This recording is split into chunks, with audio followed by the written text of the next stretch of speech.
Hello, everybody. This is Freddie Bright Myers. Welcome to FM213 Music Impulse. And today, what I'm going to be doing is showing you a clip. And my wife and I talking about this, and I figured that to share this. I wasn't sure I would or not, but I think it'd be a good discussion, and I would love to hear other musicians talk about this as well within the comments, communicating with each other, and see what your guys' thoughts. So with this new information about DistroKid, it has led me to think that I probably should stay at City Baby, but I would love to hear you guys' thoughts. But we're going to discuss more about this in this video with my wife. Thank you for watching. So I was been told or found out that, more so I found out that DistroKid is selling. Now, I don't know how that could be a good or a bad thing. I'm not really sure, but things always change. But I think there is a little concern of why. So I'm kind of curious your thoughts through this, which is comical, almost comical timing, because thinking about switching my stuff over to DistroKid because of prices. But as I found out more of what's happening behind the scenes between DistroKid and artists getting ripped off, basically. But we heard that before. Dan Vask, I think that's who it was, right? Yeah, I think so. I think he was the one that announced it. I mean, it's public knowledge anyways, because he announced it. Yeah, because he said "Toss Your Coin" song. That's right.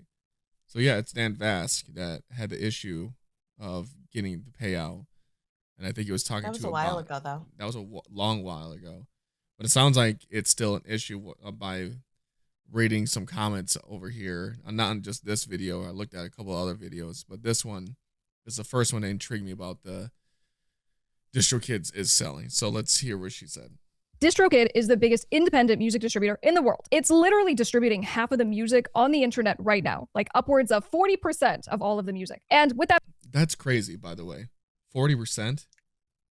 Yeah, that is. That is an enormous amount of people using DistroKid. But I know so many people use DistroKid, so not really surprised. Anywho.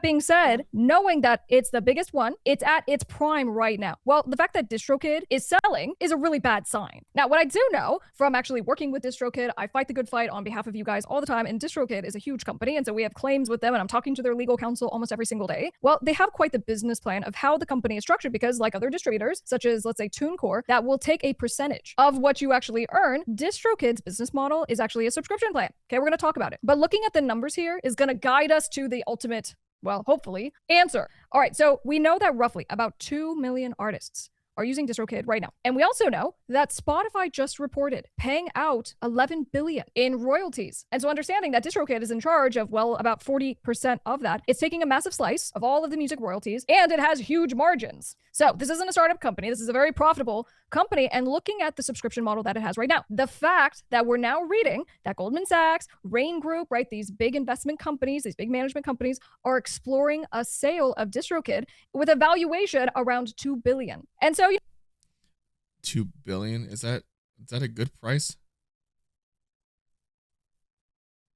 I have zero clue. Like I'm trying to think of like what. I feel like that's really low considering what Spotify paid out. Yeah. And how many people are using the platform. I feel like that's a low number. Yeah, I'm kind of curious of what other people would say about that, like how big or small that is, because I don't know, like this. But again, I'm not a business person, so I have zero clue. With it being, like if 30 to 40% of people using it, it's $2 billion. I mean, like, of course, like years ago, $1 billion, it would be a lot, but today's world, I mean, there's many millionaires. There's a lot of them out there now. So to think of $1 billion, I don't know that's a fair price or not.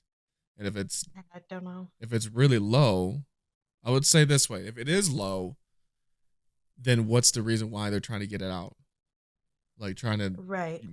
or if it is high, then I can understand as a business move to go, we're we're seeing a new future for ourselves. But I don't see that because if you're doing this well, I don't see how you can.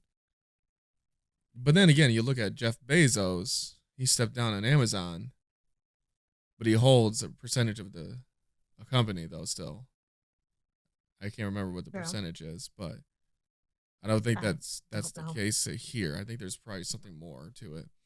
No, we look at the leadership. We go, well, we do see that DistroKid was founded by Philip Kaplan. This was back in 2013. And then fast forward to 2024, he decided to kind of take a backseat role. So he went from CEO over to chairman, and then someone else stepped in. This was Phil Bauer. And then Phil Bauer had otherwise been in operations for a long time, and now he was stepping into the shoes. And so I go, all right, the company is making a very strategic change right now. So we go, what does DistroKid know that we don't? Now, I mentioned that DistroKid, because you guys are always very curious about us comparing the different music distributors, right? Because you have DistroKid and Symphonic and CD Baby and TuneCore. Well, it's not like some of the other distributors that do focus on just taking a cut, because a cut of even a small amount at volume, if you're representing 2 million artists, it adds up. Now, I did take a look at the different tiers that they have as of right now. You can have the musician tier, which is $25 a year. That's for one artist. And then you have musician plus, $45 for the year. That's 2 artists, plus you get some extra stats. And then lastly, you have the ultimate tier, which is $90. You get 5+ artists, you get all kinds of like extra perks, you get some playlist contacts. All right, so it sounds great. Again, I'm over here just playing with the numbers. So at 2 million artists, I'm like landing around 75 million is what they're likely making right now,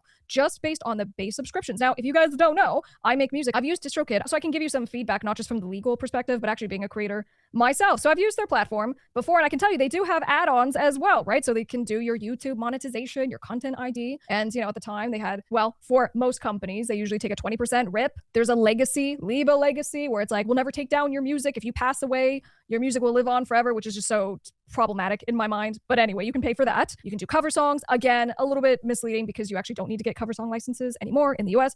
We're going to leave that alone as well. But the point just being, I go, doing the numbers here, I landed somewhere around 100 million.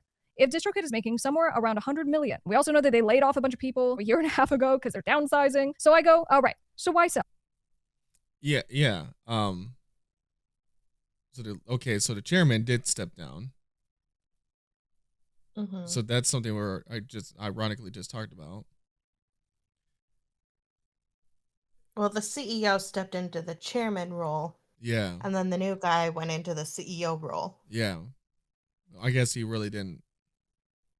He still was. He kind of did what Jeff Bezos did.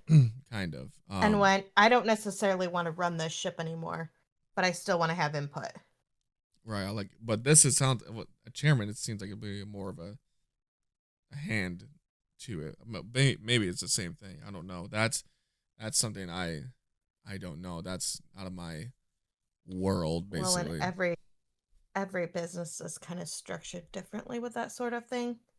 It follows a path, but businesses can kind of within that have a little bit of flexibility. So I don't know. I'm not big into the business world. I'm a entrepreneur. I don't have any experience with running a big company. Yeah, well, and that's just it. I don't have a experience into knowing, like, when you go by, like, talking to $100,000 salary person to $1 million to 100 million, or so on and so on. I'm not that far up the ladder. I only have gone so far and never been this far of communicating and have mentors this far up the ladder as of yet. So for now, I'm a entrepreneur. But that being said, he already stepped down. And they downsize. Interesting to me of why they would downsize with the numbers, how much they are already making. Like, so, and I agree. So why sell? So I wonder her input. What's your thoughts, real quick, before I start again? Well, you have to think too. Where headquarters based? Ooh, good question. I don't know. Do you want to research that real quick? Yeah, sure. Because I'm not sure. That could be a good question right there. Because, like, if where the headquarters are at, that could be a big one. Are they in New York? Let's not get political here, though. But Are they in California? Or are they in California? Or shoot, are they even? They're a U.S. company, right? She just said it's a U.S. company. Yeah. I assume it's in a bigger like states though, like Texas or Florida or whatever. According to the AI overview, DistroKid's headquarters are located in New York City. Oh, is that so? Okay. So now that makes kind of sense because a lot of again, I'm not going political here, but I know there's a lot of There's a lot of changes happening right now. Yeah, a lot of political changes, which I'm not getting into. So I wonder if there's a big play out on that for sure of why things are selling. And that could be, that might be a part of it though. And that might not be all of it. I don't know because I know that the tax structure is completely changing over there, essentially. So I wonder what she has to say about it though. Ready? Well, nothing is set in stone yet. These are just allegedly. Allegedly. Yeah, I'm not. Don't want to get political here. I'm just worried about for the music-based stuff more so than right now, and plus of what I've been trying to figure out, which you already know for yourself, but people wouldn't know. Like I've been trying to figure out if I should stick with CD Baby, or should I change or move over. Yeah, because I've been thinking about changing to go to DistroKid because it seemed like a better option. But then I found out more stories, and that kind of made me worried. Yeah. All right. What we do know as we're looking at the rest of the industry right now is that a lot of music executives are jumping from, major record labels, from big companies like Spotify, and they're actually going and getting jobs from these AI companies. We know that also, labels are merging. We're reading all about not just merging, but how distributors are also consolidating. So in a way, I'm like, are these music businesses all just cashing out? They're like, get it while it's good. Let's get the payday because, well, ... So what I'm thinking about is I go, well, what does this mean for artists, especially the ones of you who are using DistroKid? I go, the second that they sell, because who are they going to sell to? Well, we saw that CD Baby sold to Downtown. And then guess what? Downtown sold to Universal. So all of a sudden, one of the biggest platforms that are... I didn't know that. What was that? I was not aware of that either. Where? What? Hold on. Hang on. Downtown acquires CD Baby owner in $200 million deal. So maybe the $2 billion is actually a pretty steep deal. I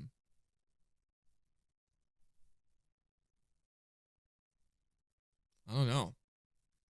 I didn't hear about that. I'm guessing you're researching. That's why I was waiting. So that happened, and then try to fast forward. According to the AI overview, which again may or may not be accurate, allegedly, CD Baby is owned by Downtown Music Holdings, which acquired it in 2019 for $200 million. Okay. And as part of the AVL Digital Group, whatever that is. So that was actually the time I joined CD Baby, when I was actually researching to see what was the best option at the time. So now, and this says right here, it looks like December 16th, 2024, Music Groups acquires Downtown for $775 million.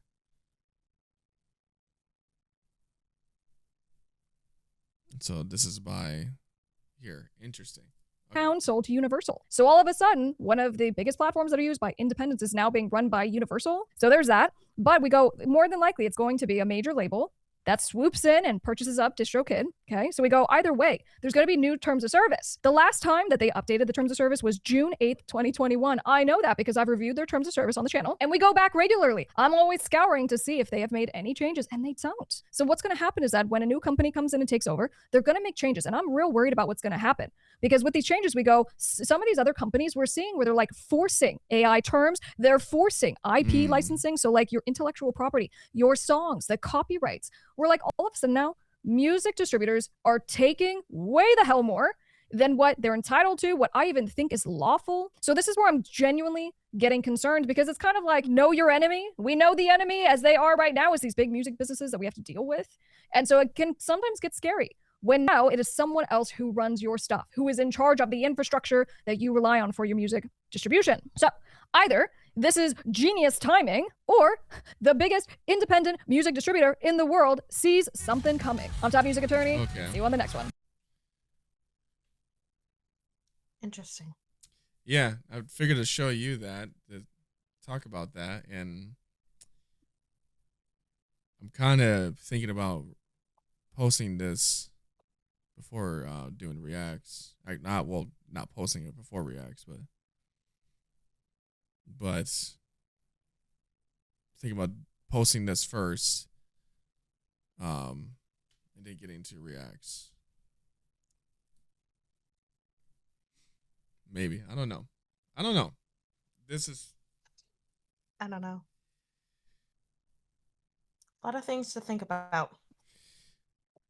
yeah, especially like with the AI stuff happening. So I probably, before making a move, and even looking at CD Baby as well, and see if there's anything changing like very similarly to this. And I'm curious what other people have to say about this. Right now, I'm a little bit at a loss. Yeah, we'll see.